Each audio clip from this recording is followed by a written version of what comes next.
अहिलेकै हामीले सत्तामा भएका वरिष्ठ व्यक्तिहरूको अहिले मैले भनेको स्थिति अगाडि लिएर आयौँ भनेदेखि त्यहाँ कोही पनि बिए पास छैन, एकजना पनि जस्तो लाग्दैन मलाई। अर्थमन्त्रीको कुरा त्यही छ, परराष्ट्र मन्त्रीको कुरा त्यही छ, प्रधानमन्त्रीको कुरा त्यही छ, राष्ट्रपतिको कुरा त्यही छ, मलाई लाग्छ उपराष्ट्रपतिको कुरा पनि त्यही छ। 5 जना त यो भइसक्यो। त यो ल्याकतको मान्छेले वेस्ट मिनिस्टरियल सिस्टमलाई अक्षरशः कार्यान्वयन गर्नै सक्दैन। नेकपा भनेको र राप्रपा भनेको एउटै त हो नि नेपालमा। त्यही भएर न नेकपा केपी ओलीले राप्रपाको राजेन्द्र लिङ्गदेनलाई भोट हालेन भने कारवाही गर्छौँ भनेर निर्देशन दिएको हो नि त। राजेन्द्र महतोको पार्टी र नेकपा एउटै त हो नि, त्यही भएर न उहाँलाई निर्देशन दिएर भोट हालेको हो। प्रचण्ड र शेरबहादुर एउटै पार्टीका नै हुन्। रुखमा भोट हालेको र अनि देउबाले पनि हँसे हथौडामा भोट हालेको होइन र। विवेकशील साझाले राष्ट्रिय सभामा राधेश्याम दाइलाई भोट हालेकै हो नि त, नेपाली कङ्ग्रेसलाई।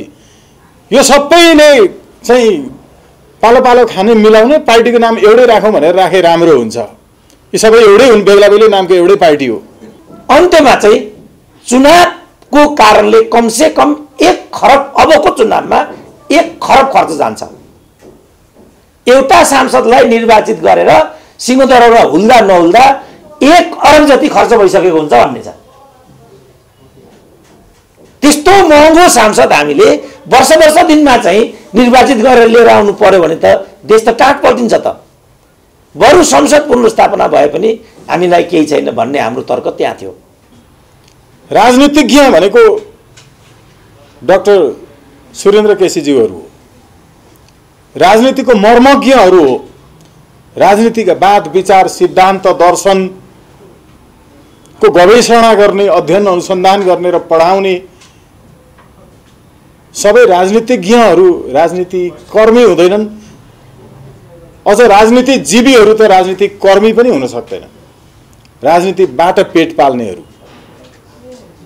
त्यसैले यो जुन हामी स्थितिमा छौँ यसले देखाएको के छ भने टाउकेहरू, ठालुहरू, भुँडेहरू शक्तिमा भएकाहरूले चाहिँ अरू त लुट्ने पार्टीको नामै पनि पुरै डकैती डाल्ने हुँदा हुँदैको एउटा पार्टीको नाम सूचीमा अभिलेखीकृत छ, अर्को चाहिँ शक्तिशाली टाउके आउँछ, त्यही पार्टीको नाम राखेर अगाडि बढ्छ। जे हुन्छ हुँदै जान्छ। गर्नुस् न भनेपछि संवैधानिक आयोग अरे, संवैधानिक अङ्गको प्रमुख अरे, राष्ट्रिय झण्डा हल्लाएर हिँड्ने रे, नेपाली सेनाले सुरक्षा दिने रे। त्यस्तो नालायक छ कि एउटा राजनीतिजीवीले जे भन्यो त्यही सूचीमा अर्को नाम सूचीकरण भएको देखि नयाँलाई पुरानै पार्टीको नाम दिएर पठाइदिएको रहेछ। एकजना पनि जस्तो लाग्दैन मलाई। अर्थमन्त्रीको कुरा त्यही छ, परराष्ट्र मन्त्रीको कुरा त्यही छ, प्रधानमन्त्रीको कुरा त्यही छ, राष्ट्रपतिको कुरा त्यही छ, मलाई लाग्छ उपराष्ट्रपतिको कुरा पनि त्यही छ। 5 जना त यो भइसक्यो। त यो ल्याकतको मान्छेले वेस्ट मिनिस्टरियल सिस्टमलाई अक्षरशः कार्यान्वयन गर्नै सक्दैन। किनभने वेस्ट मिनिस्टरियल सिस्टमको मर्म नै अर्को छ। त्यो मर्म भनेको 3टा कुरामा आधारित हुन्छ: जवाबदेहिता, पारदर्शिता, योग्यता क्रम। यो 3टा कुरा माइनस त्यो वेस्ट मिनिस्टरियल सिस्टम हुँदैन। र अहिले जुन सिस्टम हामीले अभ्यास गरेका छौँ त्यो वेस्ट मिनिस्टरियल होइन, यो मोबोक्रेसी हो। अघि उहाँले लुटतन्त्रको के हुन्छ परिभाषा, जसलाई भिडतन्त्र भन्नुभयो उहाँले, त्यो कस्तो हुन्छ र त्यहाँ के गरिन्छ भन्ने कुरा उहाँले प्रश्न पार्नुभयो। अब पेरी डाँडामा जे द्वन्द्वहरू हुन्थे ती द्वन्द्वहरू धुम्बाराईमा हुनेछन्। अल्पमत र बहुमतको कुरा त्यहाँ पनि हुनेछ। केपी ओलीलाई टपल डाउन गर्नुपर्छ भन्ने कुरा मूल प्रवाहको विषय बन्नेछ। हामीले स्थायित्व पनि पाउने छैनौँ, सुशासन पनि हुने छैन, स्थिरता पनि देखा पर्दैन। यो त हाम्रो जनादेश, हाम्रो मतादेशको मर्म होइन। हामीले एउटै शर्तमा संसद पुनर्स्थापनाको कुरालाई बरु ओके भनिदिएका थियौँ। त्यो चाहिँ के भने चुनावी कारणले हामी थप ध्रुवीकरणमा जान्छौँ, नयाँ नयाँ समीकरणहरू हुनेछन्, चुनावी हिंसा हुनेछ, भाइ छोराहरूको ज्यान जानेछ, त्यहाँ फेरि मर्ने ज्यान जाने भनेको त सर्वसाधारण के हो। यत्रो जनयुद्ध भयो, ठुलो तहको न नेता न नेताको परिवारजन, अपवाद बाहेक उनीहरूको त्यसमा केही पनि क्षति भएको छैन। 17,000 मान्छे मरेछन् त्यहाँ। को हुन् त तिनीहरू? कहाँ छन् तिनीहरू अहिले? तिनका परिवारजनहरू, शहीद परिवारहरू, शहीदका पत्नीहरू कहाँ छन् अहिले? तिनीहरू त्यो ठाउँमा को छन्? तिनलाई लिएर पनि अब अहिले मुद्दा हुँदैछ त्यहाँ। मैले त डे वानमा भनेको थिएँ यो प्रवृत्ति राम्रो हुँदैन, उहाँहरूले मान्नु भएन। आफ्नो सहर पर्दासम्म यो कुरालाई उहाँहरूले प्राधान्यता दिनु भएन। जब आफ्नो सहर पर्न थाल्यो त्यसपछि दिदीबहिनीको लुगा उचाल्नेतिर उहाँहरू जानुभयो। यो हदमा आयो राजनीति। राष्ट्रिय स्तरका नेता, पूर्व मन्त्री भइसकेका मानिसहरू दिदीबहिनीको साडी उचाल्ने कुरा गर्न थाले। त्यो विषय उत्पन्न भएको हो नि। किनभने घटनामा कहिले पनि परिणाम महत्त्वको हुँदैन, कारण महत्त्वको हुन्छ। अन्त्यमा चाहिँ चुनावको कारणले कमसे कम 1 खरब, अबको चुनावमा 1 खरब खर्च जान्छ। एउटा सांसदलाई निर्वाचित गरेर सिंहदरबारमा हुल्दा नहुल्दा 1 अरब जति खर्च भइसकेको हुन्छ भन्ने छ। त्यस्तो महँगो सांसद हामीले वर्ष दिनमा चाहिँ निर्वाचित गरेर लिएर आउनु पर्यो भने त देश त टाट पल्टिन्छ त। बरु संसद पुनर्स्थापना भए पनि हामीलाई केही छैन भन्ने हाम्रो तर्क त्यहाँ थियो। तर जसले यो संसद विघटन भनेको, मध्यावधि भनेको प्रतिगमन हो, केपी ओली हिटलर भए इत्यादि भनेका थिए, तिनीहरू चाहिँ अहिले फेरि 15 दिनकै अन्तरालमा कस्तो लेखहरू लेख्दैछन् भनेदेखि वास्तवमा यो मध्यावधिको परिकल्पना संविधानले नगर्नु अनर्थ रहेछ। किनभने त्यसको वैधतामाथि पनि प्रश्न उठ्दो रहेछ यस अन्तरालमा, जो अघि मैले प्रश्न पारेँ। त्यो कारणले गर्दाखेरि जे गर्छु भनेर आएको भइन्छ। अझ स्वागत बाबुलाई यो थाहा हुन्छ, जुन फिक्स्ड म्यान्डेट लिएर जहाँ आइएको भइन्छ, फिक्स्ड टर्मको म्यान्डेट, त्यो फिक्स्ड टर्म अन्तर्गतको म्यान्डेटलाई झन् साह्रो कसैले पनि हेरफेर गर्न पाउँदो रहेछ। जस्तो 2 वर्षको लागि संविधान सभाको 2 वर्षको लागि अवधि राखेर प्रतिनिधि निर्वाचित गराएर लिएर आयो भनेदेखि त्यसमा हेरफेर कसैले पनि गर्न पाउँदो रहेछ। हामीले त्यसलाई 4 वर्षको गर्यौँ, 4 वर्ष मात्रै गरेनौँ, त्यसबाट हामीले कुनै नतिजा दिएनौँ, त्यसलाई हामीले फेरि विघटन गर्यौँ। त्यसपछि खेलराजको परिकल्पना गर्यौँ। पावर सेपरेसनको दृष्टिकोण त्यो मिल्दैन। कमसेकम खेलराजले लमा त ग्रेजुएट नभए त मेरो विचारमा अहिले त प्रधान न्यायाधीश भइँदैन होला। राणाका पालामा त राणाको छोरो हुने बित्तिकै प्रधान न्यायाधीश भइहाल्थ्यो, कुरै सिद्धिहाल्यो। अहिले मेरो अनुभवमा कमसेकम न्यायाधीश हुन ग्रेजुएट त हुनैपर्छ होला। उहाँको त ग्रेजुएट पक्कै थियो होला। शक्ति सन्तुलनको सिद्धान्त त उहाँले पढ्नु नै भएको थियो होला। तर कसरी उहाँ न्यायपालिकाको प्रमुख हुँदाहुँदै कार्यपालिका प्रमुख हुनुभयो? हुनु त भयो। उहाँको नाम प्रस्ताव गर्नुभएको थियो फेरि प्रचण्डले नै। जब नतिजा आउन थाल्यो उहाँले के भन्नुभयो, यो योजनाबद्ध र संरचनात्मक सङ्गठनात्मक धाँधली भएको हुनाले यो संविधान सभाको निर्वाचनको परिणाम हामी मान्दैनौँ, यो पो भनिदिनु भयो उहाँले। अगाडि बढ्दै गयो विषय, यी चिजहरू आउँदै गए। संविधानवादको सिद्धान्त चाहिँ के रहेछ भने, अघि पनि भने फिक्स्ड म्यान्डेट हेरफेर गर्न नपाइने, सम्पूर्ण कुरालाई हामीले खप्दै सहँदै हामीले यहाँसम्म बोक्यौँ। उहाँहरूलाई जे उहाँहरूले गरे पनि हामीले खप्दै आयौँ, बोक्दै आयौँ, हुँदै गयो। तर हाम्रो अवस्थामा कुनै पनि बदलाव आएन।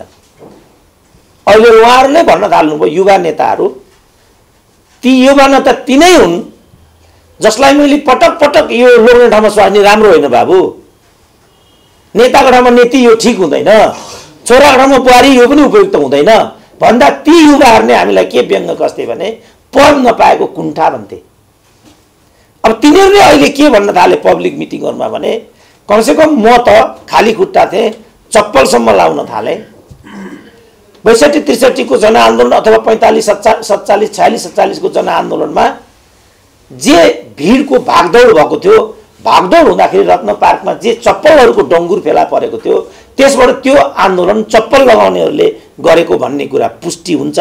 तर ती चप्पल लाउनेहरू आजसम्म पनि जुत्तामा रूपान्तरित हुन सकेनन् भनेपछि हामीले कस्तो क्रान्ति गरेका हौँ त भन्ने प्रश्न उठाउन थाले।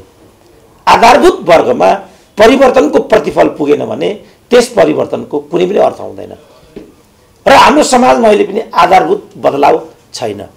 किनभने कल कारखाना, उद्योग, कृषि उत्पादन र मेसिनीकरण र कृषकको बजारको ग्यारेन्टी बिना हाम्रो आर्थिक पद्धतिमा बदलाव आउन सक्दैन। यहाँ त उखु कृषकहरूको मूल्य भुक्तानी नभएको आज 10 वर्ष भइसक्यो। किसानले आशा चप्पु मागेको हैन नि, उसको लगानी परेको वस्तुको भुक्तानी लुम्बिनी प्रदेशको नेपाली कांग्रेसको संसदीय दलको एउटै उपनेताले मात्रै त्यो उखुको 22 करोड रकम रोकेर राखेको रहेछ।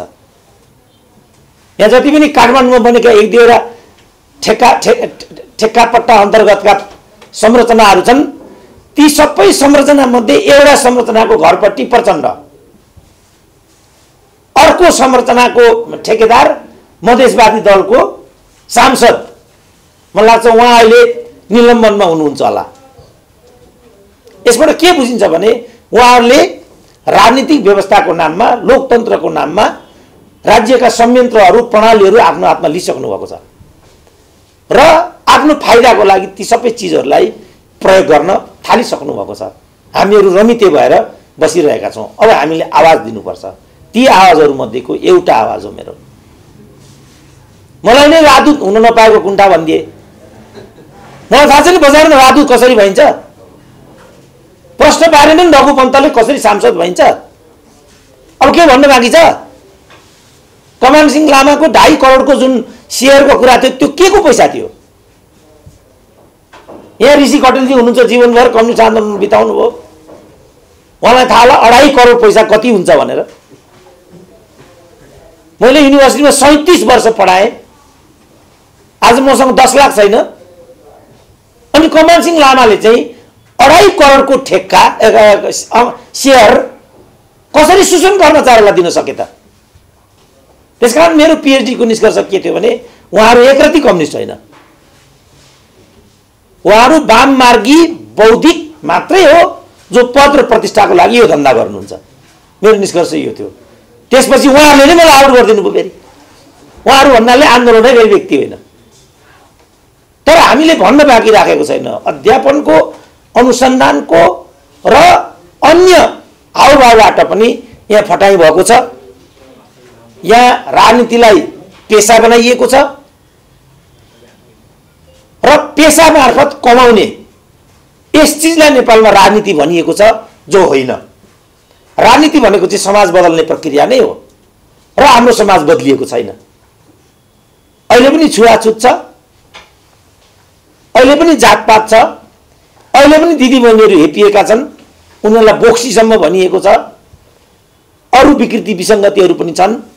बरु राजाहरूले उल्लेखनीय मात्रामा पूर्व पश्चिम राजमार्ग बनाए, पृथ्वी राजमार्ग बनाए, कोदारी राजमार्ग बनाए, कागज कारखानाहरू खोले, जुत्ता कारखानाहरू खोले, सिमेन्ट कारखानाहरू खोले। अब मैले यो भने होइन, प्रतिगामी भनेको यही हो भनिदिन्छन् तल। त्यसो भने को चाहिँ क्रान्तिकारी हो त? उद्योग खोल्ने चाहिँ प्रतिगामी। आज पूर्व पश्चिम राजमार्ग नभएको भए मेचीको नेपाली र महाकालीको नेपालीको बीचमा सम्पर्कको सेतु नै बन्दैन थियो। मलाई राम्रोसँग थाहा छ।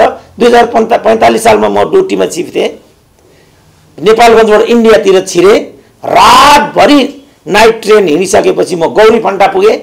गौरी फन्टाबाट धनगढी उक्लेर म जहाज चढेर माथि डोटी गएँ। यो 45 सालको कथा म भन्दैछु। 45 सालसम्म हाम्रो पूर्व पश्चिम लिङ्क नेपालगञ्जसम्म मात्रै थियो। 45 सालसम्मको कुरा। त्यहाँभन्दा उता हाम्रो लिङ्कै थिएन, त्यति टाढा थियौँ हामी।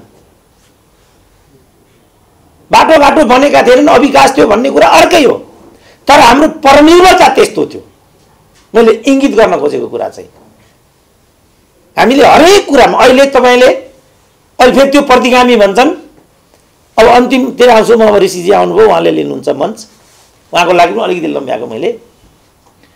राष्ट्र ब्याङ्कको तथ्याङ्क अनुसार 2007 सालको दशकमा नेपालको भारतसँगको व्यापारिक डिपेन्डेन्स 95% थियो 2007 मा। 2012 मा यो बढेर 98% पुग्यो। कानुनको विद्यार्थीको हिसाबले संविधानको एउटा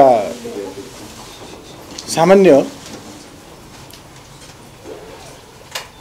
कर्मीको हिसाबले, कानुन कर्मीको हिसाबले यसलाई कसरी हेर्न सकिन्छ? अहिले भइरहेको जो राजनीतिक कार्यव्यापार छ न्यायालयभित्र समेतमा प्रवेश गरेको, यसको अर्थ के हो र यस्तो हुन्छ किन? यो विषयमा नै हुनुपर्छ सायद शिवशक्ति आचार्यज्यूले विषय प्रवेश गराउनु भएको। मलाई के लाग्छ भने मुलुकमा अहिले डिक्याटोक्रेसी चलिरहेको छ। मुलुकमा अहिले जुरिस्टोक्रेसी चलिरहेको छ।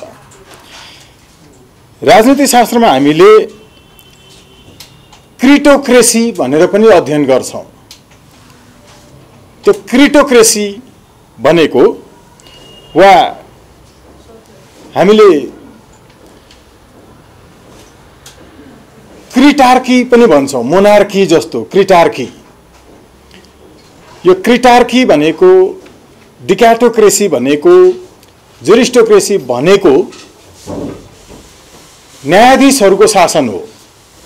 जुरिस्टहरूको शासन जुरिस्टोक्रेसी। यो कति बेला डिक्याटोक्रेसी सुरु हुन्छ, जुरिस्टोक्रेसी कति बेला सुरु हुन्छ भने जब राजनीति संयमित, नैतिक, आत्मनियन्त्रित बन्दैन, त्यति बेला अदालती सक्रियतामा राजनीति अगाडि बढ्छ। नेपालमा यो उभयलिङ्गी संसदीय व्यवस्थामा न्यायाधीशहरूले राजनीति गर्न थाल्ने डिक्याटोक्रेसी को एउटा दीर्घ खिल, लामो खिल, जब जब राजनीति अघि बढ्न गाह्रो हुन्छ तर पनि लरेङ तरेङ पाइला अगाडि चाल्नुपर्छ, त्यो बेलामा त्यो डिक्याटोक्रेसीको एउटा दीर्घ खिल बल्झिरहन्छ, बिझिरहन्छ पैतालामा। त्यो दीर्घकालिक खिलराज रेग्मीबाट सुरु भएको थियो। उनी नेपाली राजनीतिको एउटा दीर्घ खिल हुन्, तर पनि त्यसको दोष भागिता चाहिँ फेरि न्यायाधीश र न्यायालयमा पहिलो चरणमा जाँदैन। त्यसको दोष भागिता राजनीतिमै रहन्छ। राजनीति निकम्मा बनेपछि, नालायकहरूले सञ्चालन गरेपछि, त्यसपछि अनि न्यायाधीशहरूले विभिन्न आदेश, निर्देश, फैसलाहरूबाट राजनीति सुरु गर्छन्। मैले भनिरहनु पर्दैन कि बालुवाटारको सरकारी जमिन व्यक्तिको नाममा र न्यायाधीशको नाममा समेत गइसकेको सन्दर्भ यो अहिलेको फैसलासँग जोडिन्छ कि जोडिँदैन मैले भनिरहनु पर्दैन। तपाईले अनुहार हेर्न सक्नुहुन्छ, तपाईले घटना विवरण हेर्न सक्नुहुन्छ, तपाई हामीसँग प्रमाण छन्। ल ठिकै छ, फिर्ता भयो रे। चोरीको सामान पक्राउ परिसकेपछि फिर्ता गर्नुको अर्थ हुन्छ सजायबाट मुक्ति दिन्छन् न्यायाधीशहरूले, दिँदैनन्। चोरीको सामान पक्राउ परिसकेपछि सामान फिर्ता गर्छु नि त भनेर सामान फिर्ता दिएर म आएको छु भन्दा न्यायाधीशहरूले सजायबाट मुक्ति दिन्छन् र दिँदैनन्।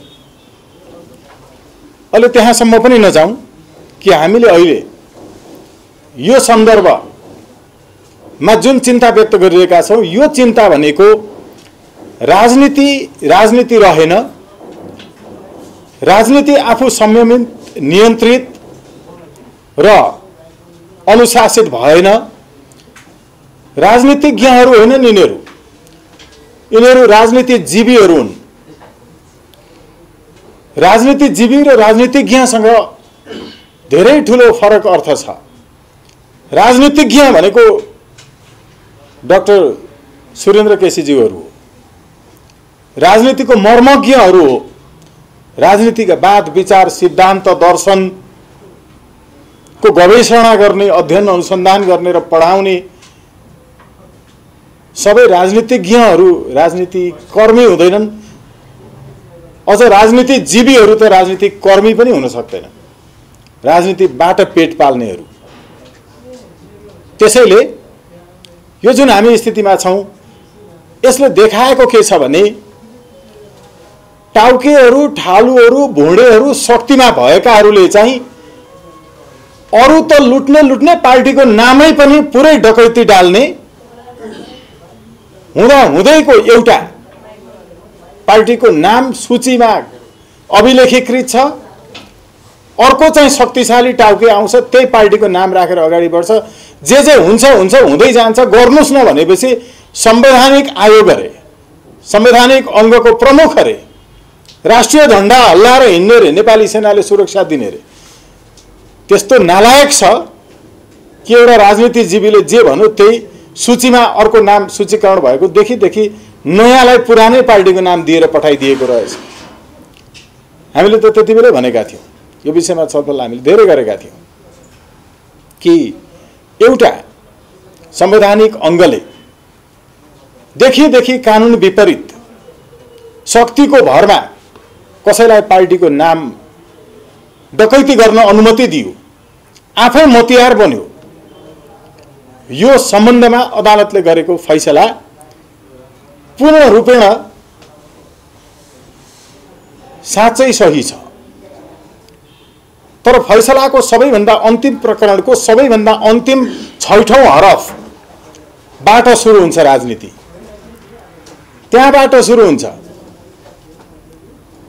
यसपूर्व पूर्ण संवैधानिक इजलासले पार्टी हो भनेर गरेको जुन अर्थग्रहण छ त्यसलाई अहिलेको संयुक्त इजलासले ग्रहण गर्न सकेन होला। पार्टीको संसदीय दल एउटै बनेको थियो, त्यसै मार्फत राष्ट्रिय सभामा मतदान पनि भएको थियो।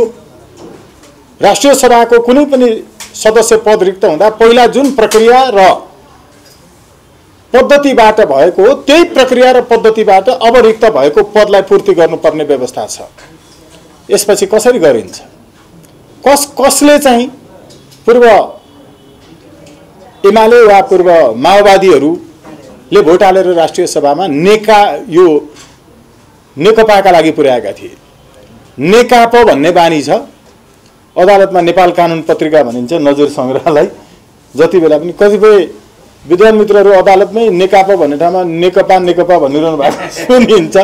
मलाई चाहिँ यहाँ आउँदाखेरि नेकपा भन्नुपर्ने ठाउँमा नेकापा भन्न आउँदो रहेछ। कानुन नजिर संग्रहका साइटेसन गर्दा भनिन्छ। सरी, हामीले अहिलेको यो सन्दर्भमा एउटा यो स्पष्ट भएको छ कि कम्तीमा सर्वोच्च अदालतले अध्यावधिक सूचीकृत पार्टीको नाम रहँदाकै अवस्थामा राजनीतिक दल सम्बन्धी ऐनको दफा 6 को उपदफा 1 को खण्ड 9 को विपरीत हुने गरी यसरी फेरि त्यही नामहरूको लागि दिनु हुने रहेनछ। अब अरूहरूका लागि पनि भविष्यमा शिक्षाप्रद दृष्टिले हामी आशारत रहौं कि यस्तो नहोला। सन्दर्भ अर्को, यी दलहरू जो छन् राजनैतिक अर्थमा चाहिँ बिहेभियरले हेर्ने हो भने नेकपा भनेको र राप्रपा भनेको एउटै त हो नि नेपालमा। त्यही भएर न नेकपा केपी ओलीले राप्रपाको राजेन्द्र लिङ्गदेनलाई भोट हालेन भने कारबाही गर्छौं भनेर निर्देशन दिएको हो नि त। राजेन्द्र महतोको पार्टी र नेकपा एउटै त हो नि, त्यही भएर न उहाँलाई निर्देशन दिएर भोट हालेको हो। प्रचण्ड र शेरबहादुर एउटै पार्टीका नै हुन्। रुखमा भोट हालेको र अनि देउबाले पनि हँस्याथडामा भोट हालेको होइन र। विवेकशील साझाले राष्ट्रिय सभामा राधेश्याम दाइलाई भोट हालेकै हो नि त, नेपाली कांग्रेसलाई। यो सबैले चाहिँ पालो पालो खाने मिलाउने पार्टीको नाम एउटै राखौं भनेर राखे राम्रो हुन्छ। यी सबै एउटै हुन्, बेग्ला बेग्लै नामको एउटै पार्टी हो, यसमा कुनै अन्तरै छैन। यो फुट्ने जुट्ने, अझ त्यसमा पनि कम्युनिस्ट पार्टीको कुरा गर्ने हो भने त अघि मैले भनेको उभयलिङ्गी त्यो उभयलिङ्गी चाहिँ यस्तो हुन्छ जसलाई यौन सम्पर्क गर्न पनि अर्को विपरीत लिङ्गी चाहिँदैन।